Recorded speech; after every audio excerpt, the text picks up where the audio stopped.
ان کا منگتا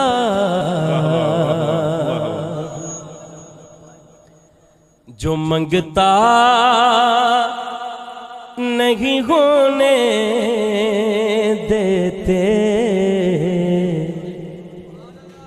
ان کا منگتا ہوں جو منگتا۔ السلام علیکم ورحمۃ اللہ وبرکاتہ۔ عملیات کالج کے ناظرین کو خوش آمدید کہتے ہیں، اور آج ہر بندہ پریشان ہے، پرفتن کا دور ہے، ہر بندہ پریشان ہوتا ہے۔ پریشانی کے مختلف، ہر بندے کی پریشانی علیحدہ ہوتی ہے۔ کوئی کاروبار کی وجہ سے پریشان ہوتا ہے، کوئی شادی کی وجہ سے پریشان ہوتا ہے، کوئی بیرون ملک جانے کے لیے پریشان ہوتا ہے، کسی نے کوئی کام کرنا ہے اور اس کام کے لیے وہ پریشان ہوتا ہے۔ تو وہ ان جتنے بھی کام ہے، کسی نے کوئی گاڑی لینی ہے تو وہ پریشان ہوتا ہے۔ تو اس میں ہر بندے کا، جس کو تو پتہ ہے، جو اس چیز کو سمجھتا ہے، وہ کہتا ہے کہ میں کسی معتبر آدمی سے، کسی اچھے آدمی سے، جس کو وہ سمجھتا ہے کہ یہ آدمی نیک ہے، یہ اچھا ہے، تو میں اس سے اپنے لیے استخارہ کروا لوں۔ تو یہ ایک چیز آپ کو میں بتا دوں پہلے سے، استخارہ کس کے لیے کیا جاتا ہے؟ استخارہ کس کے لیے کیا جاتا ہے؟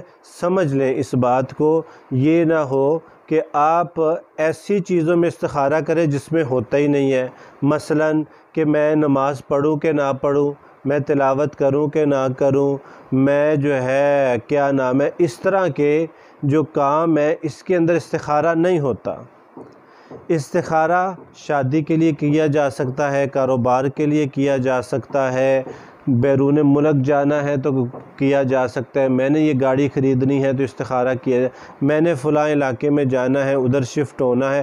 اس طرح کے جو بھی کام ہے اس کے لیے آپ استخارہ کر سکتے ہیں۔ اچھا، استخارہ کیسے کیا جاتا ہے؟ میں آپ کو اس کی تفصیل اور آپ کو اس کے کرنے کا آسان سے آسان طریقہ بتاتا ہوں، اور آپ اپنے گھر میں بیٹھ کے آرام آسانی کے ساتھ استخارہ کر سکتے ہیں۔ آپ کو کسی کو فون کرنے کی ضرورت نہیں کہ میرے لیے استخارہ کر دیں، آپ کو کسی کو کہنے کی ضرورت نہیں ہے کہ میرے لیے استخارہ کر دیں۔ آپ اپنے گھر بیٹھے ہی، آپ بیٹی ہیں، آپ ماں ہیں، آپ بھائی ہیں، آپ والد ہیں، آپ جو بھی ہیں، آپ سب استخارہ کر سکتے ہو۔ استخارے کے لیے کیا کرنا چاہیے اور کس طرح کرنا چاہیے نا؟ صحابہ رضوان اللہ اجمعین فرماتے ہیں کہ ہمیں حضور علیہ الصلوۃ والسلام استخارہ اس طرح سکھاتے جیسے قرآن پاک ہمیں سکھا رہے ہیں۔ تو استخارے کے لیے سب سے پہلے آپ نے 2 رکعت صلاۃ الاستخارہ پڑھنا ہے، 2 رکعت صلاۃ الاستخارہ پڑھنا ہے۔ اس نماز کے اندر آپ جیسے عام روٹین میں نماز پڑھتے ہیں کہ پہلے ثنا پڑھی، پھر سورۃ فاتحہ، پھر سورۃ اخلاص پڑھی، اور پھر سبحان رب العظیم، سبحان رب الاعلیٰ اور التحیات اور سلام پھیر دیا، اسی روٹین کے ساتھ آپ نے صلاۃ الاستخارہ پڑھنی ہے، اور آپ نے بس یہ لفظ کہنے کہ 2 رکعت صلاۃ الاستخارہ، یہ آپ نے 2 رکعتیں پڑھ لینی ہے۔ پڑھنے کے بعد آپ نے اسی جگہ پہ بیٹھ جانا ہے، اور بہتر تو یہ ہے کہ عشاء کی نماز کے بعد استخارے کے لیے یہ عمل کیا جائے، یہ 2 نفل پڑھے جائیں۔ اس کے بعد آپ نے کیا کرنا ہے کہ 2 رکعت پڑھ کے پھر اس کے بعد آپ نے آرام اور سکون کے ساتھ پہلے اللہ کی بڑائی بیان کرنی ہے، جیسے سورۃ فاتحہ پڑھ لیں، پھر درود شریف پڑھ لیں، پھر اس کے بعد ایک استخارے کی دعا آتی ہے، ایک استخارے کی دعا آتی ہے جو مسنون دعاؤں کے اندر لکھی ہوتی ہے، جس کے پہلے الفاظ ہیں اللہم انی استخیرک بعلمک واستقدرک بعلمک۔ یہ جو استخارہ ہے آپ نے وہ پورا لے لینا ہے۔ اس استخارے کو آپ نے جب پڑھنا ہے تو اس کے اندر جہاں پہ یہ آ جائے کہ یا اللہ یہ کام میرے لیے بہتر ہے تو مقدر فرما، اگر نہیں بہتر تو مجھے اس سے دور کر دے اور اس کو مجھ سے دور۔ جب آپ نے اس جگہ پہ آنا ہے تو اپنے ذہن کے اندر جس کام کے لیے آپ استخارہ کر رہے ہیں اس کام کو آپ نے ذہن میں رکھنا ہے اور اس کو پڑھ لینا ہے۔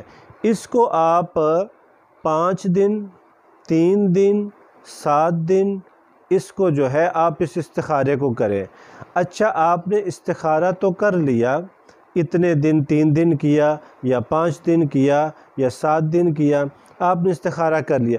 اب آپ کو کیسے پتہ چلے گا کہ میں نے جو یہ استخارہ کیا ہے یہ ٹھیک آیا ہے یا نہیں ٹھیک آیا؟ 2 چیزیں آپ کو ہوں گی، یا تو آپ کا دل مائل ہو جائے گا، مثال کے طور پہ آپ نے شادی کے لیے کیا کہ 2 لڑکیاں ہیں تو کس کے ساتھ کروں، تو ایک کا نام کچھ ہے اور ایک کا نام کچھ ہے، تو اللہ تعالیٰ دونوں کے بارے میں آپ کے دل میں ایک نام ڈال دیں گے۔ اگر آپ نے 2 گھر لینے تھے اور آپ نے دونوں گھروں کا استخارہ کیا تو دونوں میں سے ایک گھر آپ کے ذہن میں کنفرم ہو جائے گا اور ایک آپ کے ذہن سے بالکل اکھڑ جائے گا۔ اس طرح آپ کو ایک علامت تو اس کی یہ ہوگی۔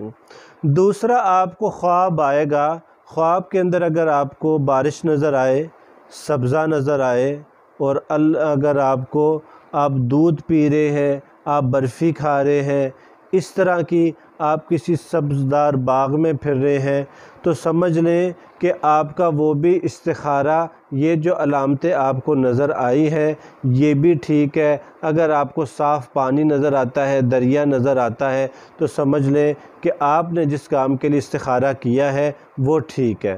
اور اگر آپ نے استخارہ کیا، آپ نے ایک رشتے کے لیے استخارہ کیا، ایک ہی رشتہ تھا اس کے لیے استخارہ کیا اور وہ ٹھیک نہیں ہے، تو اس کی علامت کیا ہوگی؟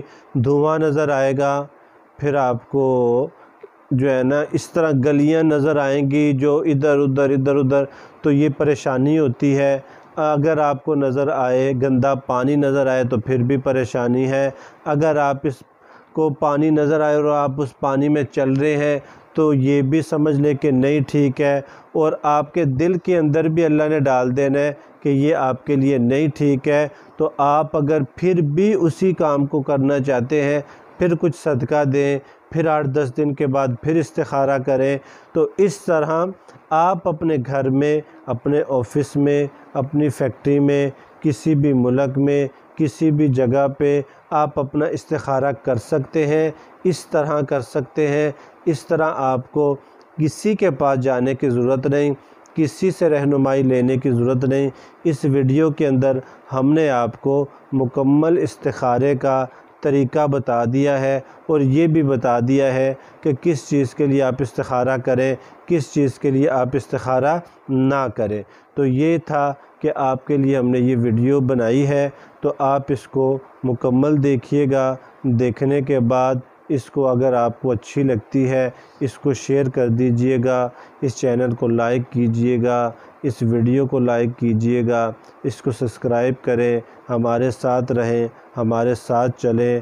انشاءاللہ ہم آپ کو ایسے ہی بہتر سے بہتر اور آپ کے گھر میں سکون لانے والے عمل آپ کو دیں گے، تاکہ آپ کے گھر سکون اور چین اور اطمینان کا گھر بنے اور آپ کا گھر جنت کا باغ بن جائے۔